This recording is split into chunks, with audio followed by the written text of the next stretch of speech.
சொந்தங்களும் இன்னைக்கு பேத்திக்கு வந்து ஸ்கூல் டே. அதனால் வந்து ஸ்கூல் டேக்கு போயிட்டு வரும்போது வர வழியில் எங்கள் வீடு இதுதான் எங்கள் வீடு பார்த்துக்கோங்க. இது வாசல் முன்னாடி நாங்கள் அப்புவை கட்டி போட்டிருக்கோம் நாய்க்குட்டியை. இது வந்து இறங்கி வரக்கூடிய இடம். இப்படி தான் இறங்கி வரணும்.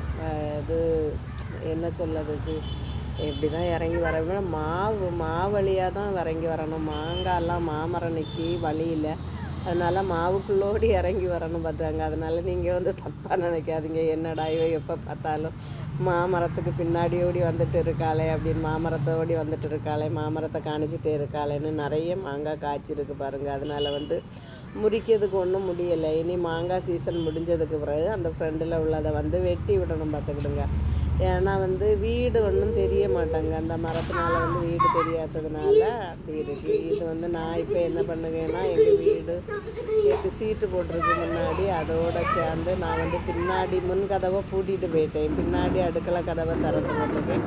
இனி பின்னாடியோடி தான் போய் என்ன பண்ணணும், கதவு திறந்து கிடக்கு. நான் மறந்து போயிட்டேன். தயவு செஞ்சு இப்படி மறந்துட்டு யாரும் போயிடாதுங்க.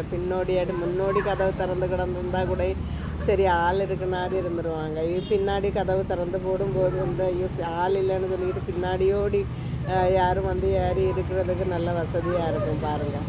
என்ன பார்த்தாங்க, இதுதான் எங்கள் வீட்டுக்கு பின்னாடி இது இருக்க வீட்டுக்கு பின்னாடி. இப்போது எங்கள் வீடு சைடு இது கேட்டு வெளியே போகிறதுக்கான கேட்டு இது. இப்போ நான் வீட்டுக்குள்ளே வந்தாச்சு பாருங்கள். அந்த பைப்பு பிரச்சனை எனக்கு தீரவே மாட்டேங்க. என் தங்கச்சி வருவா, தங்கச்சிட்ட சொல்லலாம்னு நினச்சேன், அது மறந்து போச்சு. இந்த வீடியோ பிடிச்சிருந்தனா லைக் பண்ணுங்கள், கமெண்ட் பண்ணுங்கள், சப்ஸ்கிரைப் மறக்காமல் பண்ணிவிடுங்க, ஷேரும் பண்ணிவிடுங்க.